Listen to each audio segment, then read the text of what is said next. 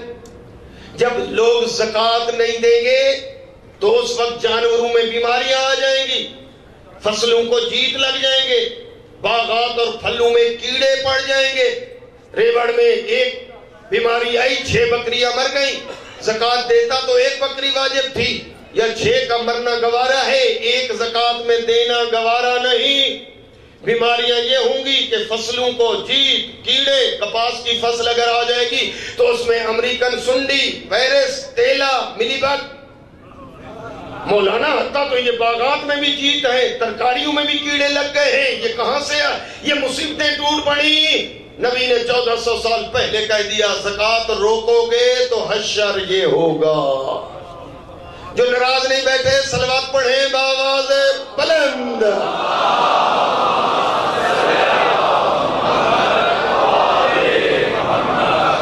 سرکار فرماتے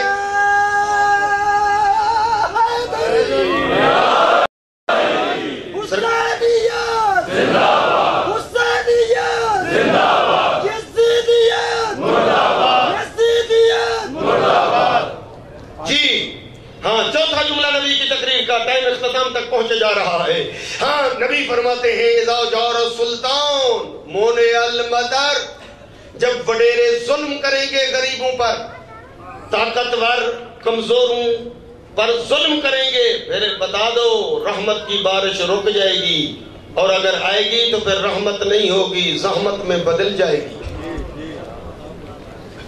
پانچواں جملہ نبی کی تقریر کا جلدی جلدی ترجمہ صرف سن لے، تشریح کسی اور موقع پہ چھوڑ دیتا ہوں. صرف ترجمہ حدیث کا، فرمان نبوی کا، ارشاد رسول. پانچواں جملہ سرکار فرماتے ہیں اذا کثر الربا کثر الزلازل، وہ دور ایسا آئے گا آخری زمانے میں میری امت سود خور بن جائے گی. سود کھانے والے، بھائی بھائی کو قرض نہیں دے گا، سود کا اعلان ہوگا جتنا چاہیے آؤ لے جاؤ. جی الحمدللہ پڑھ لو راول پنڈی اسلام آباد والے، آپ میں علم زیادہ ہے، یقیناً آپ سود سے اجتناب کرتے ہوں گے. سود کو آپ جب حرام سمجھتے ہیں تو آپ قریب نہیں جاتے ہوں گے. پر بعض تاجر، بعض ایسے لوگ جن کا کاروبار سود میں، فرمایا جو سود کھاتا ہے قیامت کے دن وہ خنزیر کی شکل میں اٹھے گا. فرمایا اذا کثر الربا، جب میری امت سود کھائے گی، سود کثیر ہو جائے گا. کثر الزلازل، زمین میں زلزلے زیادہ آئیں گے، طوفان زیادہ ہوں گے. جی اس کے بعد دیکھ کر چھٹا جملہ دیکھ کر فرماتے ہیں اذا کثر الزنا کثر فیہ موت المفاجات، جب بدکاری بڑھ جائے گی، عیاشی، فحاشی، عریانی، نامحرموں کے ساتھ ناجائز تعلقات، روابط، فون نمبر، موبائل، تصویریں. فرمایا پھر کیا ہوگا اذا کثر الزنا کثر فیہ موت المفاجات، پھر ناگہانی اموات بڑھ جائیں گی، اچانک موتیں بڑھ جائیں گی. جی ابھی آدمی بیٹھا تھا، ابھی گھر تک پہنچا، بچہ دوڑتے ہوئے آیا کہ انتقال ہو گیا. یہ ناگہانی اموات کا دورہ ہوگا. جہاز پنڈی سے چلے گا، نہیں پہنچے گا کراچی، راستے میں آگ لگ گئی. یہ اچانک موتیں کیوں ہوئیں؟ مولانا صاحبان سے پوچھیں گے، وہ کہیں گے نبی نے فرمایا بدکاری کا انجام ایسے ہوگا. جی ساتواں جملہ نبی کی تقریر کا، رسول اعظم کی تقریر سماعت فرمائیے، بہترین سماعت رکھنے والے. جی دیکھ کر فرماتے ہیں اذا حکموا بخلاف ما انزل اللہ سلط اللہ علیہم عدوہم، جب قرآن کے مطابق کورٹ میں فیصلہ نہیں ہوگا، پنچایت میں، کورٹ میں، اتاکوں اور بیٹھکوں پر فیصلہ قرآن کے مطابق نہیں ہوگا، یا ایسے وکیل آ جائیں گے جو قاتلوں کو چھڑا دیں گے، مقتول رو رہے ہوں گے، یا ایسا دور آ جائے گا کہ قرآن نافذ نہیں ہوگا، یا ایسا دور آ جائے گا کہ ججوں کو اسلام کا قانون معلوم نہیں ہوگا، یا ایسا دور ہوگا قانون تو ہوگا پر قانون اجرا نہیں ہوگا، قانون کی حکمرانی عملی پریکٹیکلی نافذ نہیں ہوگا. نبی اعلان کر رہے ہیں مسجد نبی شہر مدینہ سے. اذا حکموا بخلاف ما انزل اللہ سلط اللہ علیہم عدوہم، ہر آدمی کے سر پہ دشمن مسلط ہوگا، دن کو بھی خطرہ، رات کو بھی خطرہ، لوٹ کھسوٹ، بدامنی ہوگی۔ آٹھواں جملہ سرکار کی تقریر کا دیکھ کر فرماتے ہیں اذا نقض العہد ابتلاہم بالقتل، وہ دور بھی آئے گا آخری زمانے میری امت پر جب نقض عہد کریں گے، وعدہ شکنی کریں گے۔ حالانکہ قرآن بھی پڑھیں گے، قرآن کہے گا وعدہ پورا کرو، وعدے کے متعلق قیامت میں پرسش ہوگی جی، لیکن وعدہ شکنیاں عام ہوں گی۔ پھر بتا دو اذا نقض العہد ابتلاہم بالقتل، پھر اس کا نتیجہ یہ ہوگا قتل و غارت زیادہ ہوگی، دہشت گردی عام ہوگی۔ نبی تقریر سنا رہے ہیں، جس طرح آپ پوری توجہ سے سن رہے ہیں، نبی کے پیارے بھی اسی توجہ سے سن رہے تھے۔ یا رسول اللہ ایسے ہوگا؟ فرمایا ہاں، اگر یہ حرکت ایسے ہوئی تو اس کا انجام یہ ہوگا، یہ فیل کریں گے تو اس کا رزلٹ یہ ہوگا۔ 8 جملے ہو گئے۔ نامہ جملہ دیکھ کر فرماتے ہیں کہ نامہ جملہ جب لوگ ماپ تول میں کمی کریں گے، اخذہم اللہ بالسنین والنقص، اس وقت پھر مہنگائی بڑھ جائے گی، بے برکتی عام ہوگی اور چیزیں پوری نہیں ہوں گی، قحط پڑ جائے گا، مہنگائی کا عالم ہوگا۔ آخری جملہ التماس سے دعا، نبی دیکھ کر فرماتے ہیں کہ اذا نقض العہد ابتلاہم بالقتل اذا قطعوا الارحام، جب میری امت قطع رحمی کرے گی، رشتہ دار سے لڑے گا، اپنوں سے توڑے گا، غیروں سے جوڑے گا، پھر اعلان کر دو میری طرف سے مومن کو بھی تیرے اوپر ناراض نہیں ہوں گے، تو میرا پیغام سنا دے۔ اذا قطعوا الارحام جعلت الارض فی عہد الاشرار، اس کے اسرار یہ ہوں گے، اسرات کہ زمین میں گنڈے دھاڑل لوٹنے والے زیادہ ہو جائیں گے اور عمریں کم ہو جائیں گی، جوانی میں آدمی مرنے لگ جائیں گے، یہ اثرات ہوں گے۔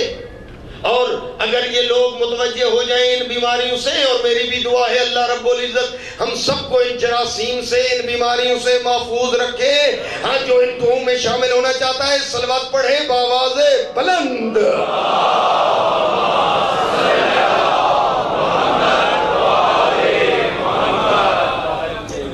میں عرض کر چکا کہ امیر المومنین جیسی ہستی کی ولایت و حکومت کا اعلان کیا ہے علی نے، اور یہ فضائل اللہ رب العزت نے علی کو دیے، نبی نے سنائے۔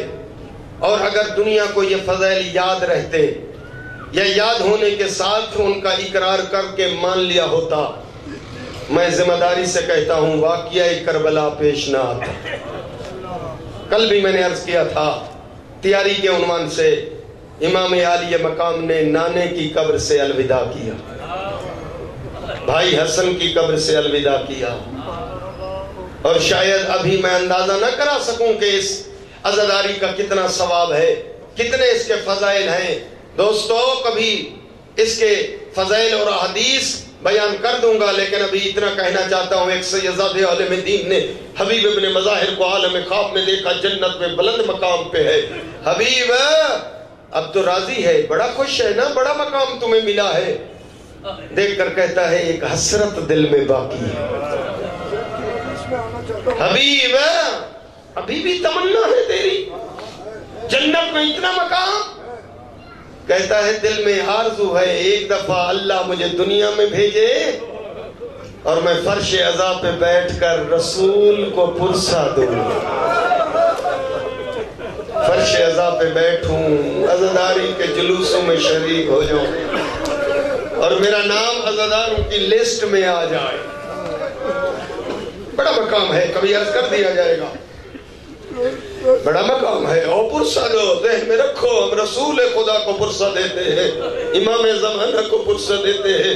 میری مائیں بہنیں ذہن میں رکھے کہ ہم بی بی زہرا کو پرسہ دینے آئی ہے۔ امام عالی مقام نے اعلان کر دیا، جس نے تیار ہونا ہے وہ تیاری کرے۔ تیاری ہونے لگی، امام سجاد عرض کرتے ہیں بابا میں آپ کے ساتھ ہوں، باقی نام لکھے جا رہے ہیں، پہلا نام میرا ہوگا۔ فرمایا بیٹا میں 2 جہاد کروں گا، مجھے بتاؤ تم کون سا جہاد کرو گے؟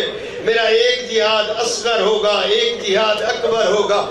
جہاد اصغر کرو گے یا جہاد اکبر کرو گے؟ عرض کیا بابا جہاد اصغر کیا ہے؟ امام فرماتے ہیں 3 دن کا بھوکا پیاسا کربلا کے میدان میں تلواریں کھا کے، تیر کھا کے، گھوڑے سے اترنا، یہ جہاد اصغر ہوگا۔ رو کر عرض کرتے ہیں بابا پھر جہاد اکبر کیا ہوگا؟ دیکھ کر امام فرماتے ہیں بیٹا جہاد اکبر یہ ہوگا، ہاتھوں میں ہتھکڑیاں ہوں، پاؤں میں بیڑیاں ہوں، گلے میں خاردار توق ہو، بازار کا ماحول ہو، پھوپھیاں ایک رسی میں قید ہو، بازار سے گزر ہو، سر پہ چادر نہ ہو، تماشاؤں کا ہجوم، یہ جہاد اکبر۔ میرا بیٹا تو میرا بڑا بیٹا ہے، جہاد اکبر کرے گا۔ یہی وجہ ہے عزادارو، ادھر اعلان ہوا، کوچ کا نکارہ بجا، سیدوں کے کھلے دروازے بند ہو گئے، بچھی ہوئی مسندیں سمیٹ لی گئی، جلتے ہوئے چراغ بجھ گئے، اصغر کا چولہا خالی ہو گیا، سیدانیوں نے برقعے پہن لیے، محمل آ گئے۔ اس وقت تاریخ نے لکھا، کوفے کی ایک عورت ہے، عبداللہ بن سنان کی روایت ہے، کوفے کی عورت ہے، وہ کہتی ہے میں دیکھ رہی تھی کہ جب بیویاں اس حویلی میں سوار ہو رہی تھی ان محملوں پر، کہتی ہے وہ خاتون میں نے دیکھا کہ ایک جوان آگے بڑھا، پردے میں ملبوس ایک بی بی بھی اندر دروازے سے باہر آئی، اس جوان نے اپنا زانو بلند کیا، وہ بی بی نے پاؤں زانو پہ رکھا اور وہ بی بی سوار محمل ہو گئی۔ کوفے کی عورت کہتی ہے میں نے پوچھا یہ جوان کون ہے، سوار ہونے والی بی بی کون ہے؟ بتایا گیا یہ جوان علی اکبر ہے، سوار ہونے والی ان کی ماں ام لیلہ تھی۔ کوفے کی عورت کہتی ہے میں نے دیکھا ایک ایک بی بی آ رہی ہے، ایک ایک جوان انہیں سوار کر رہا ہے، پھر ایک بی بی اور آگے بڑھی، چاند سا چہرہ، ایک شہزادہ آگے بڑھا، اس نے اسے سوار کیا۔ میں نے پوچھا یہ کون؟ بتایا گیا سوار کرنے والا امام حسن کا یتیم قاسم، سوار ہونے والی قاسم کی ماں کو سوار کیا ہے محمل میں۔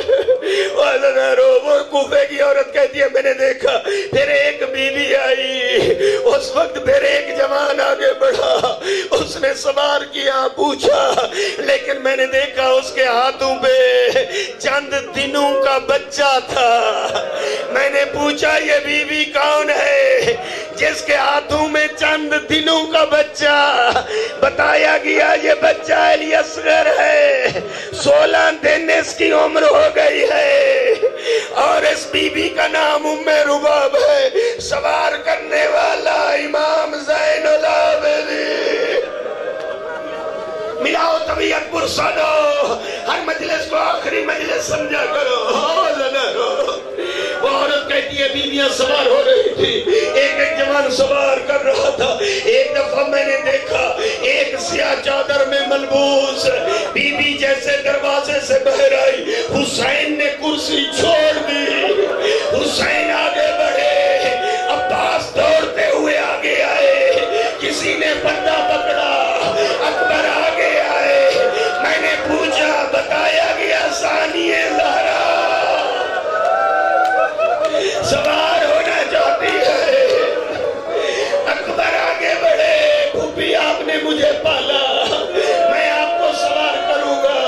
کہا نہیں اکبر، آج آپ مجھے سوار نہیں کریں گے،